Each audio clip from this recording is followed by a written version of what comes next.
আসসালামু আলাইকুম প্রিয় দর্শক, খবরটা আপনারা ইতিমধ্যে সবাই জেনে গেছেন এবং গত কয়েকদিন ধরেও বেশ আলোচনা হচ্ছিল যে উপদেষ্টা নাহিদ ইসলাম পদত্যাগ করবেন এবং আজকে তাই হয়েছে। আজকে উনি পদত্যাগ করেছেন। উনি নিজে ডক্টর ইউনূসের কাছে যে উপস্থিত হয়েছেন এবং হয়ে নিজে পদত্যাগপত্র ওনার কাছে দাখিল করেছেন। এবং পদত্যাগ করার এই ঘটনাটা আমার কাছে মনে হয় যে একদম যে আপনি কোনো রকম গুরুত্ব দেবেন না তা হয় না। এটা একটা গুরুত্বপূর্ণ ঘটনাই বটে এবং আমাদের জন্য বেশ ইন্টারেস্টিং এই কারণে যে আমরা অনেক দিন পরে দেখলাম যে কোনো একজন মন্ত্রী পর্যায়ের ব্যক্তি স্বেচ্ছায় তার পদটা ছেড়ে দিলেন। তাকে জোর করা হয়নি, তাকে চাপ দেওয়া হয়নি, অথবা তাকে বাধ্য করা হয়নি।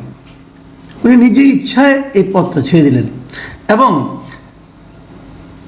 একটা যে খুব একটা সরকারকে বিব্রতকর, অনেক সময় এরকম কিন্তু হয় যে সরকার একজন ব্যক্তির কারণে খুবই বিব্রতকর অবস্থায় পড়ে যায়, তো সরকার তাকে বলে তুমি পদত্যাগ করো। তো সেরকম কিছুও ঘটেনি। উনি নিজের ইচ্ছাকৃতভাবেই পদত্যাগ করেছেন এবং উনি পদত্যাগপত্রে কী লিখেছেন সেটা আপনাদের সঙ্গে একটু শেয়ার করি। যদিও আমার ধারণার মধ্যে আপনারা সবাই পেয়ে গেছেন, তবুও আমি একটু আপনাদের পড়িয়ে শোনাতে চাই। উনি সেখানে লিখেছেন প্রধান উপদেষ্টাকে লক্ষ্য করে এই বিষয় লিখছেন যে অন্তর্বর্তী সরকারের উপদেষ্টা পদ থেকে পদত্যাগ। তারপর লিখেছেন আমার সশ্রদ্ধ সালাম গ্রহণ করুন। প্রথমে আমি জুলাই গণ অভ্যুত্থানের শহীদ ও আহত সহযোদ্ধাদের শ্রদ্ধাভরে স্মরণ করছি।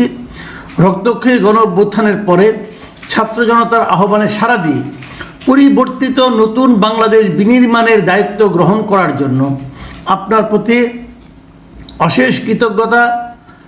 তার বৈষম্যহীন, ক্ষুধা ও দারিদ্র্যমুক্ত উন্নত বাংলাদেশ গড়তে আপনার নেতৃত্বে গঠিত উপদেষ্টা পরিষদে আমাকে সুযোগ দানের জন্য আপনাকে আন্তরিক ধন্যবাদ জ্ঞাপন করছি।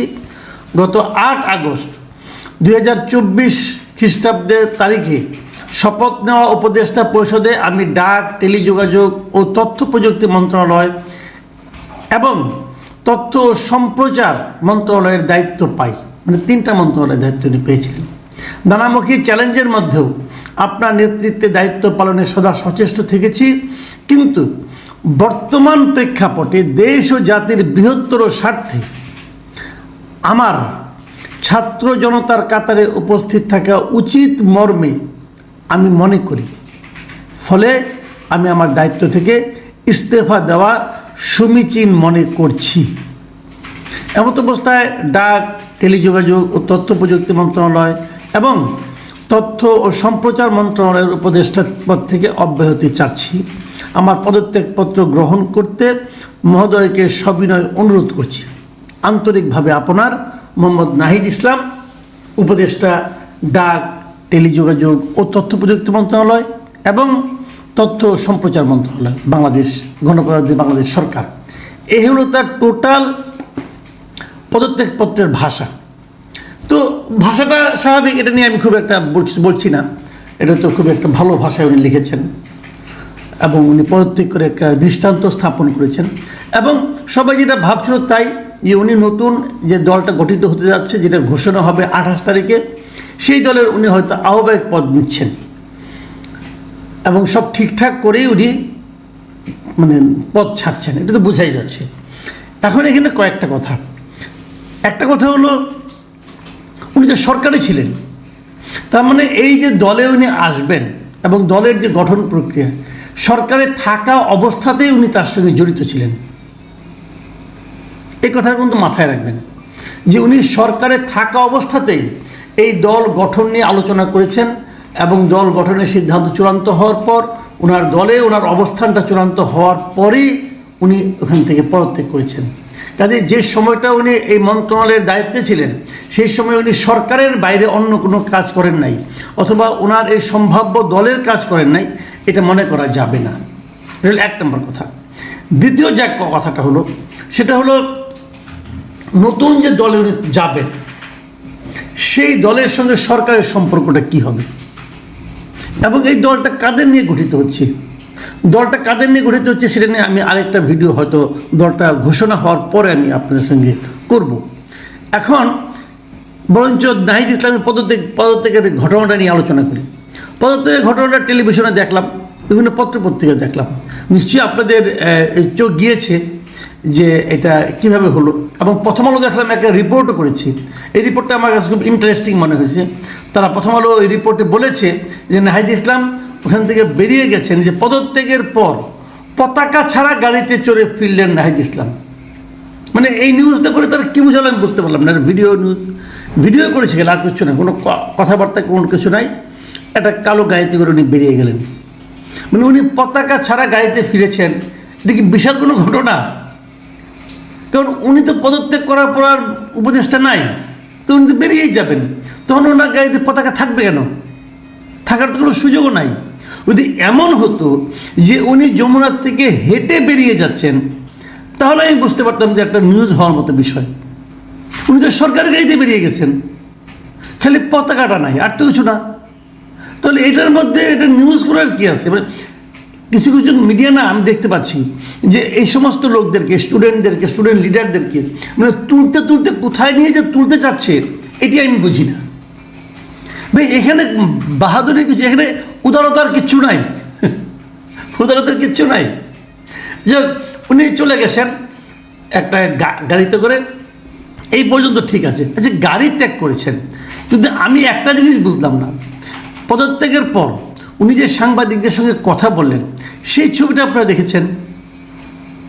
উনি যখন কথা বলছেন তখন কিন্তু উনি আর উপদেষ্টা নন, তখন উনি আমার আপনার মতো যে কোনো একজন মানুষ। তো উনি টেবিলে বসে কথা বলছেন সাংবাদিকদের সামনে, কিন্তু ওনার দুপাশে কে? দুপাশে হচ্ছেন প্রধান উপদেষ্টার প্রেস সচিব এবং প্রধান উপদেষ্টার ডেপুটি প্রেস সচিব। তো প্রেস সচিব এবং ডেপুটি প্রেস সচিব ওনারও তো সরকারের কর্মকর্তা, জনগণের কর্মকর্তা, জনগণের টাকায় বেতনভুক্ত কর্মকর্তা।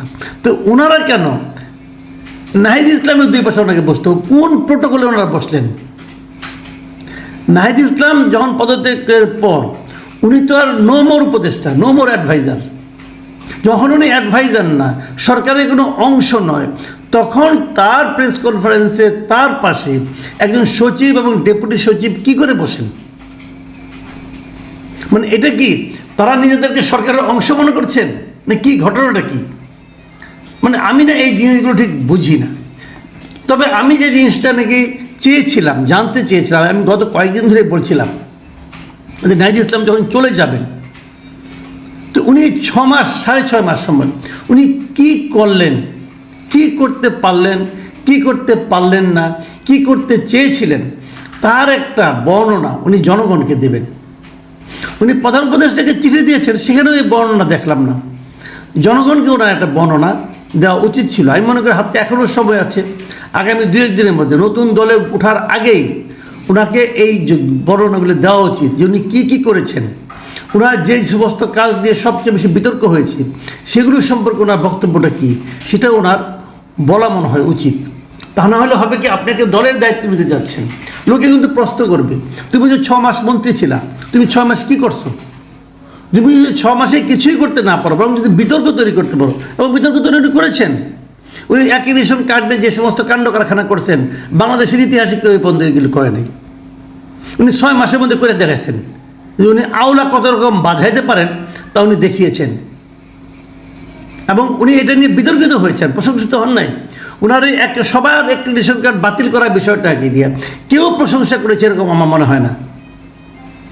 তো উনি তো এই কাজই করছেন, আগামীতে ইলেকট্রিক হলে এরকম কাজই করবেন। যাই হোক, সেটা ওনাকে ব্যাখ্যা করতে হবে আমি মনে করি। কারণ এখন উনি কিন্তু জনগণের সামনে আসবেন ভোট চাইতে, জনগণ ব্যাখ্যা কিন্তু চাইবে। আরেকটা পয়েন্ট, যে পয়েন্টটা আমি আসলে করতেই চাই, সেটা হলো এই যে উপদেষ্টা পরিষদটা আছে, সেই উপদেষ্টা পরিষদ দিয়ে অনেক কথাবার্তা হয়েছে, যোগ্য না অযোগ্য, অমুক তমুক হাবিজাব এগুলো আছে।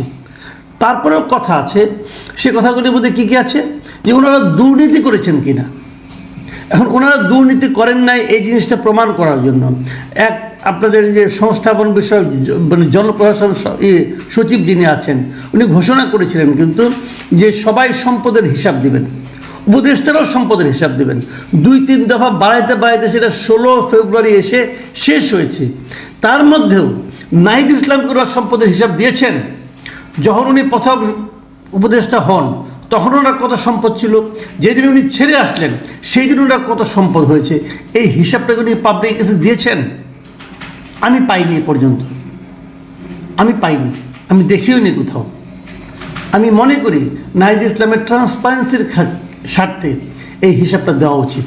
যে যখন আমি উপদেষ্টা হই তখন আমার এত টাকা ছিল, যখন আমার উপদেষ্টা পদ থেকে আমি চলে গেলাম তখন আমার এই টাকাটা ছিল। তাহলে আমরা বুঝতে পারবো যে আপনি কী পরিমাণ দুর্নীতি করেছেন নাকি করেননি। কারণ আপনার বিরুদ্ধে কিন্তু দুর্নীতির অভিযোগ উঠেছে একটা।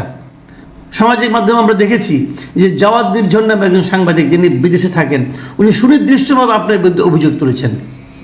একটা টেলিভিশনকে বরাদ্দ, আপনার তরঙ্গ বরাদ্দ অনুমতি দেওয়ার ব্যাপারে আপনি কিভাবে উৎকোচ নিয়েছেন, এই ধরনের কথা উঠেছে। তো সেই জিনিসটাকে মিথ্যা প্রমাণ, মিথ্যা কি না সত্য, এটা প্রমাণ করার জন্য হলো আপনাকে কিন্তু এই হিসাবটা দেওয়া উচিত ছিল। আমি মনে করি এখনও সময় আছে, আপনি 2-1 দিনের মধ্যে এটা দেবেন, অন্ততপক্ষে নতুন দল দায়িত্ব নেওয়ার আগেই দেবেন আপনি। প্রিয় দর্শক, আপনারা হয়তো বলবেন যে একটা লোক চলে গেল, তাকে এখানে প্রশ্ন করছি। আমি আবারও বলছি, আমাদের সাংবাদিকদের অথবা আমাদের সাধারণ মানুষের কাজই হচ্ছে প্রশ্ন করা। আমরা প্রশ্নটা করব, উত্তরটা পেতে চাই। কারণ ওনারা এই প্রশ্নের উত্তর দেবেন এই প্রতিজ্ঞা করেই, এই অঙ্গীকার করেই তারা কিন্তু দায়িত্ব নিয়েছেন। কিন্তু উত্তর দেবেন না কেন? উত্তর দিন, আপনাদের উত্তর আমরা বিশ্বাস করতে চাই।